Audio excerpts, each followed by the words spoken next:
The woman in the designer suit was pointing at my 8-month-old grandson like he was carrying the plague. Her voice carried across the entire gate area as she declared to anyone who would listen, "That baby is clearly too disruptive to fly. The airline needs to remove them from this flight immediately."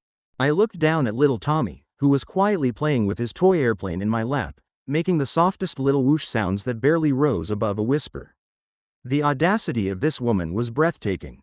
But what she didn't know, what none of them knew yet, was that I wasn't just some helpless grandmother traveling alone. And that's when I realized this Karen had just picked a fight with the wrong person on the wrong day. Let me back up and tell you how we got here, because what happened next was so satisfying that even now, 3 months later, I still smile every time I think about it. My name is Margaret, but everyone calls me Maggie. I'm 67 years old, recently retired from 35 years as a pediatric nurse, and I've seen enough entitled parents and difficult situations to handle just about anything life throws at me. Or so I thought. It was a Tuesday morning in November, and I was at Denver International Airport with my daughter Sarah and her 8-month-old son, Tommy. We were headed to Phoenix to visit my elderly mother, Tommy's great-grandmother, who was recovering from hip surgery. It was going to be Tommy's first time meeting his great-grandma, and we were all excited, despite the early 6 a.m. flight. Now, I'll be honest with you, traveling with a baby at my age isn't exactly what I had in mind for my golden years. My knees creak when I stand up too fast, I need reading glasses to see the departure boards, and these airport chairs seem designed to torture anyone over 60. But when your daughter is a single mom juggling medical school and needs help, you step up. That's what grandmothers do. Sarah had been anxious about the flight all week. "Mom, what if he cries the whole time? What if people get angry? What if?" "Honey," I told her, patting her hand, "I've been on thousands of flights. Trust me, most people understand that babies sometimes make noise. It's not the end of the world." How wrong I was about to be proven. Tommy had been an absolute angel that morning. He'd slept through the taxi ride, smiled at the security agents, and even charmed the barista at Starbucks, who gave us an extra cookie for the little guy. As we settled into our seats at gate B27, I bounced him gently on my knee while Sarah organized our carry-on bags with the precision of a military operation: bottles, diapers, toys, snacks, and enough backup supplies to survive a week in the wilderness. The gate area was typical for an early morning flight: business travelers typing furiously on laptops, vacation goers in matching t-shirts, and the usual mix of people just trying to get where they needed to go. Everyone seemed relaxed, and Tommy was being his usual sweet self, babbling quietly and playing with the soft airplane toy I had bought him for the trip. That's when I first noticed her. She was sitting 3 rows behind us, dressed in what looked like an expensive navy business suit, her blonde hair pulled back in a severe bun that seemed to pull her whole face tight. She had that particular look that some women get when they've spent their whole lives demanding to speak to managers: sharp eyes, pursed lips, and an air of constant irritation, as if the world existed solely to inconvenience her. She kept glancing over at us with this expression of disgust, like we were somehow personally offensive to her just by existing. When Tommy let out a small giggle at his toy plane, she actually rolled her eyes and made an exaggerated sighing sound. I should have known right then that trouble was brewing. The first real sign of trouble came when they announced boarding would begin in 10 minutes. Tommy had been getting a little fussy, not crying, just making those soft whimpering sounds that babies make when they're getting tired. Sarah immediately started the soothing routine that all experienced mothers know by heart: gentle bouncing, quiet shushing, offering a pacifier. But before Tommy could even work himself up to a real cry, the woman in the business suit was on her feet and marching over to us like she was leading a military assault. "Excuse me," she said, but her tone made it clear she wasn't actually asking to be excused for anything. She was demanding attention. "I couldn't help but notice that your baby is already being disruptive, and we haven't even boarded yet." Sarah looked up, confused. "I'm sorry? That baby," she continued, gesturing at Tommy like he was a dangerous animal, "has been making noise for the past 20 minutes. Some of us are trying to work, and some of us have important meetings to attend when we land. I think you need to consider whether it's really appropriate to bring such a young child on a flight." I felt my blood pressure start to rise. In all my years of flying, in all my years of dealing with difficult people as a nurse, I had rarely encountered such immediate, unprovoked rudeness. Tommy wasn't even crying, he was just being a normal baby. "Ma'am," I said, keeping my voice level but firm, "This is a commercial flight. Babies are allowed to travel, just like everyone else." She turned her laser focus on me, and I could see the entitlement radiating from every pore. "And you are?" "I'm his grandmother, and I'm telling you that there's nothing inappropriate about a baby making baby sounds on an airplane." "Well," she huffed, "I paid good money for my ticket, and I have a right to a peaceful flight." Sarah, bless her heart, was trying to de-escalate. "We have lots of toys and snacks to keep him happy. He's usually very good on car rides, so hopefully." "Hopefully isn't good enough," the woman interrupted. "I'm going to speak to the gate agent about this. There have to be rules about disruptive passengers." And with that, she spun on her expensive heels and marched toward the gate desk like she owned the place. I watched her approach the gate agent, a young man who looked like he was maybe 25 and was probably working his first year in customer service. She immediately went into full Karen mode, hands gesturing wildly, voice raised just enough that everyone in the gate area could hear her demands. "That baby over there," she was saying, pointing at us like we were criminals, "has been crying non-stop. I demand to know what your airline's policy is about removing disruptive passengers before they even board." The poor gate agent looked over at us, and I could see the confusion on his face. Tommy was sitting quietly in Sarah's lap, chewing on his pacifier and looking around with those big curious eyes that babies have. There was literally nothing disruptive happening. "Ma'am," the agent said politely, "I don't see any disruption. The baby appears to be calm. He was crying earlier," she insisted. "And he will cry during the flight. I know these things. I have experience with children." That caught my attention. Experience with children? The way she'd been looking at Tommy suggested she thought babies were some kind of alien species. "Ma'am, unless there's an actual disruption happening right now, there's nothing I can do. Families with infants are welcome to fly." Her face was turning red. "This is ridiculous. I'm a Platinum Elite member. I've been flying with this airline for 15 years. Are you telling me that my comfort and my status mean nothing?" The gate agent maintained his professional composure, but I could see the strain around his eyes. "I understand your concerns, but..." "No, you clearly don't understand," she snapped. "Get me your supervisor, now." As she escalated her demands, something interesting started happening in the gate area. Other passengers were beginning to notice the commotion, and more importantly, they were starting to look over at us to see what this disruptive baby looked like. What they saw was Tommy, still sitting peacefully in Sarah's lap, now playing peekaboo with an elderly gentleman in the seat across from us. The contrast between the woman's dramatic complaints and the reality of what was happening couldn't have been more stark. I saw an older couple exchange glances and shake their heads. A businessman looked up from his laptop, assessed the situation, and went back to his work with a disgusted expression, but the disgust was clearly aimed at the woman, not at us. The supervisor arrived, a woman in her 40s who looked like she'd been dealing with difficult passengers since the dawn of aviation. She listened patiently as the Karen repeated her demands, occasionally glancing over at us to observe the disruption for herself. "I want that baby removed from this flight," the woman was saying. "Or I want to be moved to first class, away from them, at no additional charge. This is unacceptable." The supervisor's response was measured and professional. "Ma'am, I've been observing the family you're concerned about, and I haven't witnessed any disruptive behavior. The infant appears to be well behaved, and federal regulations don't allow us to remove passengers unless they're actually causing a safety concern or significant disruption to other passengers." Significant disruption? Karen's voice was getting louder. "Do you know who I am? I have a very important presentation to give in Phoenix, and I need to be able to concentrate during this flight. That baby is going to ruin everything." That's when Tommy, as if on cue, let out the most adorable little laugh. He'd dropped his toy airplane and found it hilarious when the elderly gentleman across from us picked it up and handed it back. The sound was pure joy, the kind of baby giggle that usually makes everyone within earshot smile. But not Karen. Oh no, that little laugh was apparently the last straw. "See?" she practically shouted. "He's already being loud and disruptive. This is exactly what I was talking about." The entire gate area went quiet. I mean, you could have heard a pin drop. Dozens of passengers were now openly staring at this woman who was having a complete meltdown over a baby's laugh. And that's when I reached into my bag and pulled out something that was about to change everything. Now, what I'm about to tell you might seem unbelievable, but I promise you every word is true. Because what this woman didn't know, what she couldn't have known when she decided to pick this particular fight, was that she had just declared war on someone who had spent 3.5 decades working in pediatric hospitals.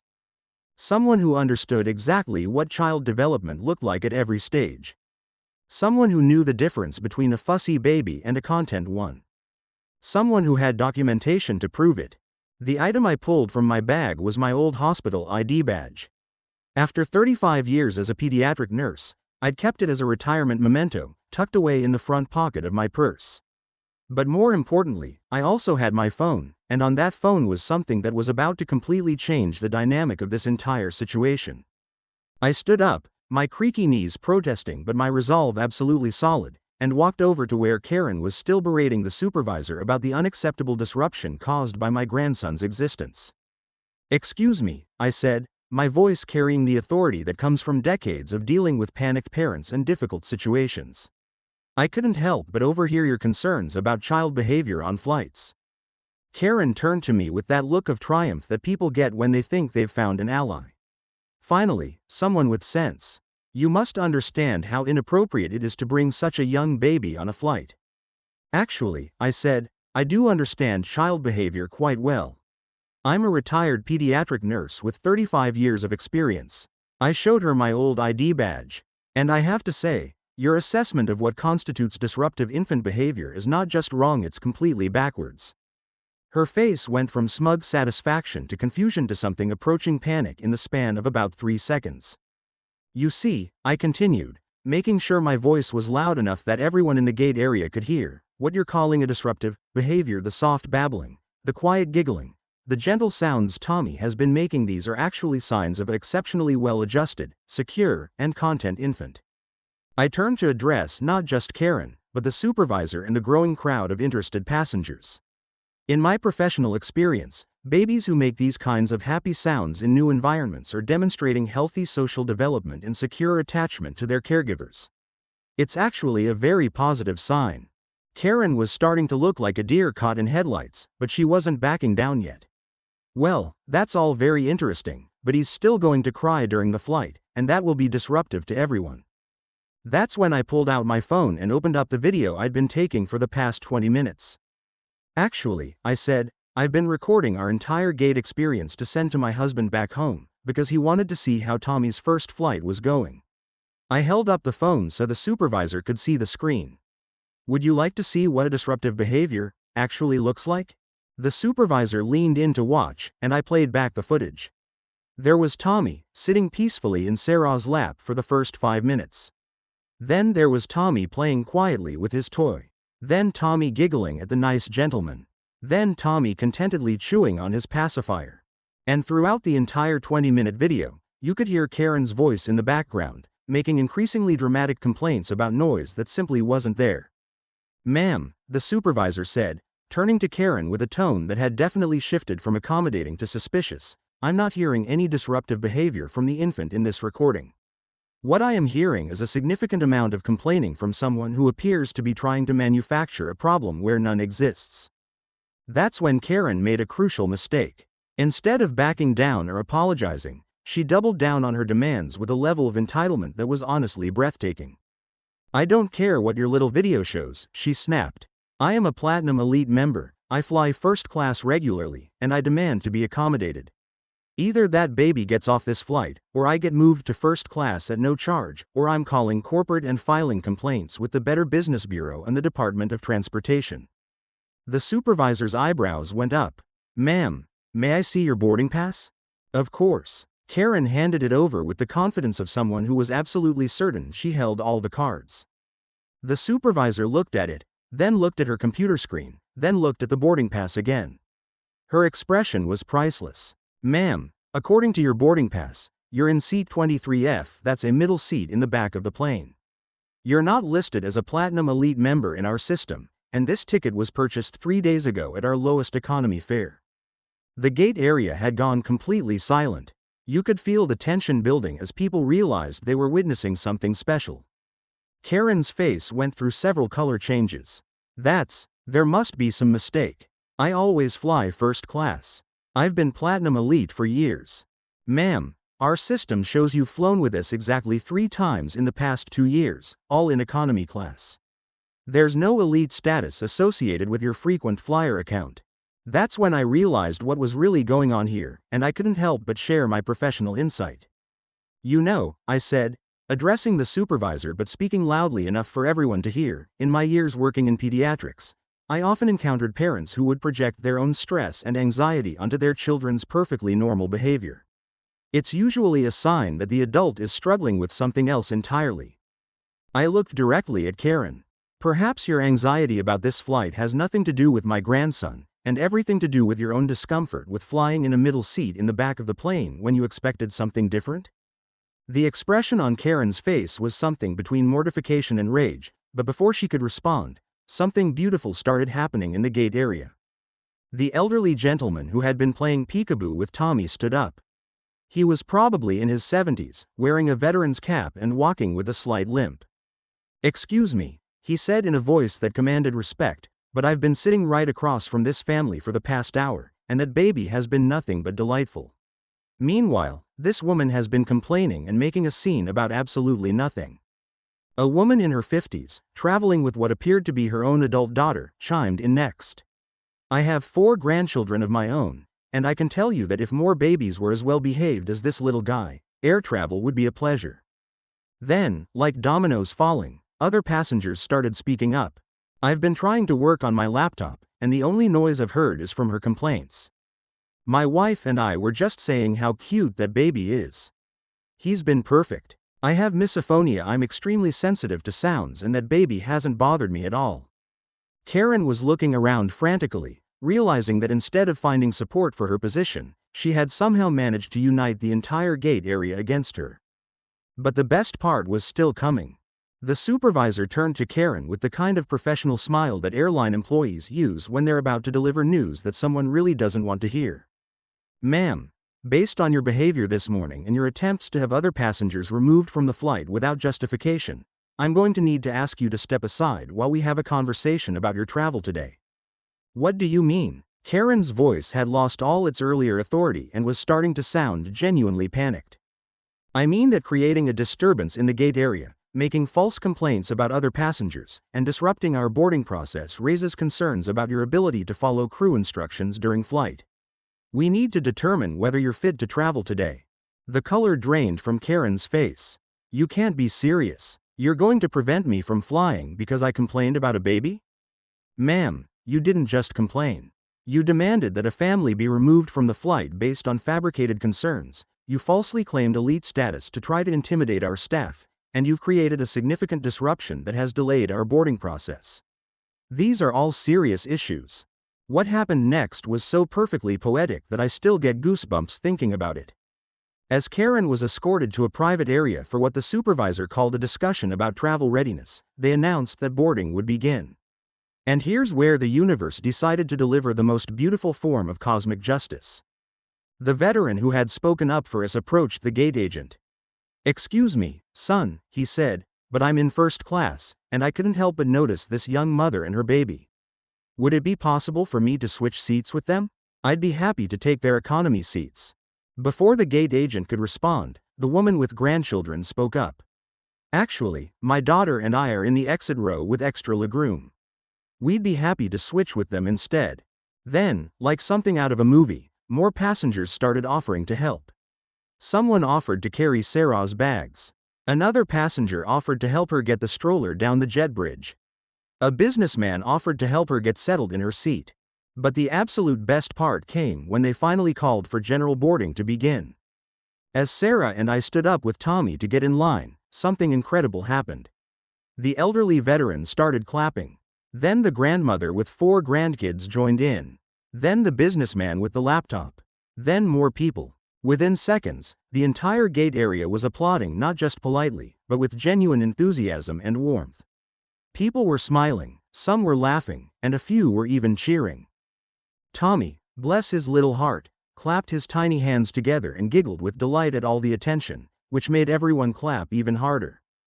We walked down the jet bridge to a standing ovation from strangers who had become allies, simply because one entitled woman had tried to bully a baby and ended up uniting an entire gate area against injustice. The flight itself was absolutely perfect. Tommy slept for most of the trip, occasionally waking up to smile at the flight attendants who kept stopping by to check on him. Several passengers came by to say hello and tell us stories about their own children and grandchildren. The veteran who had offered to switch seats, his name was Frank, and he was traveling to Phoenix to visit his new great-granddaughter, ended up sitting with us and sharing photos of his family. He told me that watching a stranger try to bully a baby reminded him why he had served in the military in the first place. Some battles are worth fighting, he said, even if it's just standing up for what's right in an airport gate. But the story doesn't end there. About an hour into the flight, one of the flight attendants discreetly mentioned that our friend from the gate had been placed on a later flight after completing additional security screening. Apparently, passengers who create significant disturbances before boarding are subject to additional evaluation to ensure they can follow crew instructions during flight. She missed her very important meeting, the flight attendant said with a knowing smile. When we landed in Phoenix, Frank insisted on helping us with our bags and even offered to drive us to the hospital where my mother was recovering. We exchanged contact information, and he's become like an honorary grandfather to Tommy. 3 months later, I still get Christmas cards from 2 of the passengers who stood up for us that day. Sarah has kept in touch with the grandmother who offered to switch seats, and they've actually become friends. But here's my favorite part of the whole story. Last month, Sarah received a friend request on Facebook from someone she didn't recognize. When she clicked on the profile, it was from a flight attendant who had been working our flight that day. The message said, "I just wanted you to know that your story became legendary among our crew. We still talk about the day an entire gate stood up to defend a baby, and how that baby turned out to be the best behaved passenger on the flight. It restored our faith in humanity and reminded us why we love our jobs. I hope you're all doing well. You know, people ask me sometimes if I feel bad for how that woman was treated that day. And here's the thing, I don't think she was treated badly at all. She was held accountable for her actions, which is something that doesn't happen often enough in our world. She made a choice to target a baby who was doing nothing wrong. She made a choice to lie about her status to try to intimidate airline employees. She made a choice to create a scene and disrupt other people's travel experience. And the universe, in its infinite wisdom, decided to show her exactly how that choice looked from the outside. As for Tommy, he's now 11 months old and has been on 6 more flights. He's still the most well-behaved little traveler you've ever seen, and Sarah has gained the confidence that comes from knowing that most people are good, kind, and understanding. But more than that, I learned something important that day. I learned that sometimes, when you're just trying to mind your own business and live your life, the world will test you. It will put someone in your path who wants to make you smaller, who wants to shame you for taking up space, who wants to make their problems into your problems. And when that happens, you have a choice. You can shrink back and apologize for existing, or you can stand up and remind everyone, including yourself, that you have just as much right to be there as anyone else. Sometimes, if you're really lucky, you'll find out that you're not standing alone. Sometimes, the whole world will stand up and applaud. I hope you enjoyed hearing about our adventure. If you've ever been in a situation where someone tried to shame you or your family for just existing in a public space, I want you to know that you're not alone. Most people are good. Most people understand that life is messy and babies cry, and sometimes we all just need a little patience and kindness. You know, in the months since that day at the airport, I've thought a lot about what really happened there. On the surface, it was just another travel story, one difficult person making a scene over nothing. But the more I reflect on it, the more I realize it was actually a perfect example of something much bigger that's happening in our society. We're living in a time when it feels like everyone's on edge, when common courtesy seems to be disappearing, when people feel entitled to police other people's behavior in public spaces. How many times have you seen someone get shamed for their child having a meltdown in a grocery store? How often have you witnessed someone being made to feel unwelcome simply because they don't fit someone else's idea of what belongs in that space? I think about all the mothers I've encountered over my 35 years as a pediatric nurse, the ones who came into the hospital emergency room with tears in their eyes, apologizing for their child's behavior when their little one was sick and scared and acting out. The ones who felt like failures because someone at a restaurant had made them feel like their toddler's normal developmental behavior was somehow a personal affront to everyone around them. I think about the elderly patients I cared for who stopped going to certain places because they walked too slowly, or needed assistance, or used mobility aids that made others impatient. The families I met who avoided public transportation, movie theaters, even church services because they were afraid their special needs child might make noise or move in ways that others found disruptive.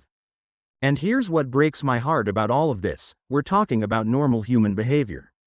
We're talking about children being children, about families navigating the challenges of daily life, about people simply trying to exist in the world without being made to feel like they're imposing on everyone around them. That day in the airport, when that woman decided that my grandson's soft babbling was somehow worthy of complaint, she wasn't just attacking a baby. She was attacking the very idea that families with young children have the right to travel, to take up space, to participate in society without constantly apologizing for their existence. But here's what gave me so much hope: the response from everyone else in that gate area. Because what I witnessed wasn't just people defending a baby, it was people defending the principle that we all belong here, that we all have the right to navigate this world without being made to feel smaller by someone else's intolerance. Frank, that wonderful veteran who offered to switch seats with us, later told me something that stuck with me.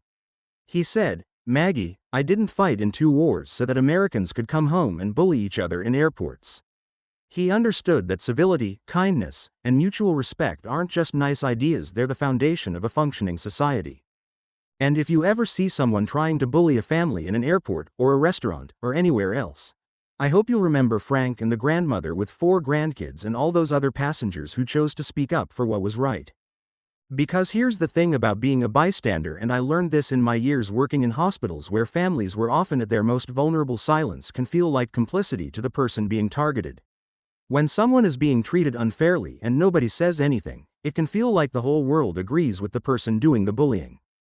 But when even one person speaks up, everything changes. Suddenly, the person being targeted realizes they're not alone. Suddenly, the person doing the bullying realizes their behavior isn't acceptable to everyone around them. And suddenly, other people find the courage to add their voices too. I've seen this phenomenon so many times in my career. In hospital waiting rooms, when one family was struggling with a difficult situation and felt judged by others, all it took was one compassionate person to offer support, and suddenly everyone else would join in with help and encouragement. The same thing happens in reverse when someone is being cruel or inappropriate. Most people don't actually agree with bullying behavior, but they're often afraid to speak up because they don't want to make a scene or get involved in someone else's drama. But when one person has the courage to say, "This isn't okay," it gives everyone else permission to stand up for what's right. That's exactly what happened in our gate area. Frank was the first to speak up, but look how quickly others followed. The grandmother with 4 grandchildren, the businessman with misophonia, the other passengers who had been quietly watching the situation unfold, they were all waiting for someone to give them permission to say what they were thinking. Because sometimes, all it takes is one person to stand up and remind everyone else that we're supposed to take care of each other. I think about this a lot when I watch the news or scroll through social media and see so much anger and division. It's easy to feel like the world is becoming a meaner, less compassionate place. But what I learned that day in Denver is that the meanness and cruelty we see so often, it's usually coming from a very small number of very loud people who don't actually represent how most of us feel. Most people, when given the choice between kindness and cruelty, will choose kindness. Most people, when they see injustice happening, want to help make it right. Most people understand that we're all just trying to get through this life as best we can, and we need each other's patience and support along the way. The challenge is that kindness is often quiet. Patience is often invisible. Compassion doesn't usually make headlines or go viral on social media. But cruelty, entitlement, drama, those things get attention, which can make it seem like they're more common than they actually are. Sometimes, one voice becomes a chorus. That's what I witnessed in that airport: the power of one voice to inspire others, the way courage can be contagious, the way standing up for what's right can create a ripple effect that touches everyone around you. And you know what? It doesn't take special qualifications to be that first voice. Frank wasn't a community leader or a public speaker or someone with any particular authority. He was just a kind man who saw something unfair happening and decided to say something about it. The grandmother who offered to switch seats wasn't a child development expert or a professional advocate. She was just someone who recognized a struggling mother and wanted to help.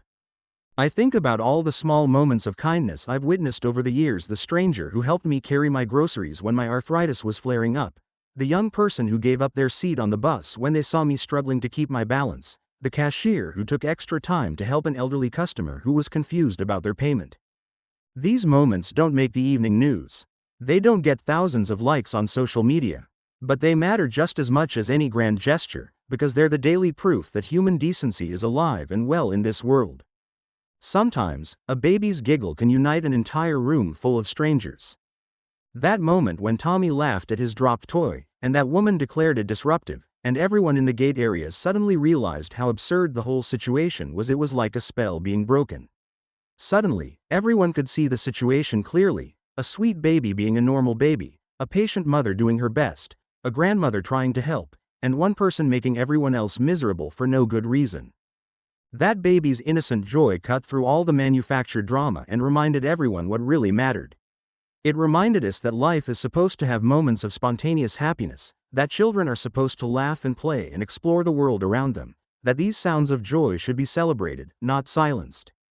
And sometimes, karma comes in the form of a missed flight and a very long conversation with airport security. I have to admit, there was a part of me that felt deeply satisfied watching that woman face the consequences of her actions. After years of seeing entitled people get away with treating others poorly, after countless situations where bullies faced no repercussions for their behavior, it was refreshing to see someone actually held accountable. But more than the satisfaction of watching justice served, what moved me most was watching an entire community of strangers come together to protect and support a family they'd never met before. That's the kind of world I want my grandson to grow up in, one where people look out for each other, where kindness is stronger than cruelty, where standing up for what's right is more common than looking the other way. Trust me, it's always worth it to choose kindness. You never know when that choice might become a story that people are still talking about months later, a story that reminds everyone who hears it that good still exists in this world. Every act of kindness creates ripples. Every time you choose compassion over indifference, every time you speak up for someone who needs support, every time you offer help to a struggling parent or patient understanding to someone having a difficult day, you're making the world a little bit better for all of us. You're also setting an example for the people around you, especially the children who are watching and learning how adults treat each other. Tommy won't remember that day in the airport, but Sarah will. And someday, when she encounters someone else being bullied or treated unfairly, she'll remember the day an entire gate full of strangers stood up for her family, and hopefully, she'll find the courage to be that first voice for someone else. That's how positive change happens, not through grand gestures or dramatic confrontations, but through ordinary people making the daily choice to treat each other with dignity and respect. Through people like Frank, who decided that a baby's right to exist in public was worth defending. Through people like the grandmother who offered her better seats to a struggling mother. Through everyone who clapped, not because they wanted attention, but because they wanted a young family to know they were supported and welcomed. And that, my friends, is a story worth telling. Because in a world that can sometimes feel divided and harsh, we need these reminders that most people are good, that kindness still matters, that standing up for each other is not only possible but powerful. We need to hear these stories, share these experiences, and remember that every single day, we have the opportunity to choose what kind of world we want to live in. So the next time you're in a situation where you see someone being treated unfairly, remember that you have more power than you might think. Remember that your voice matters, that your choice to speak up or offer help can change everything for someone who's struggling. Remember that you might be the person who breaks the spell of indifference and reminds everyone around you what we're capable of when we choose to care for each other. And remember that sometimes, the most important battles are fought not on grand stages, but in ordinary places like airport gates, where ordinary people make extraordinary choices to stand up for what's right. That's the world I want to live in. That's the world I want my grandson to inherit. And that's the world we can create, one act of kindness at a time.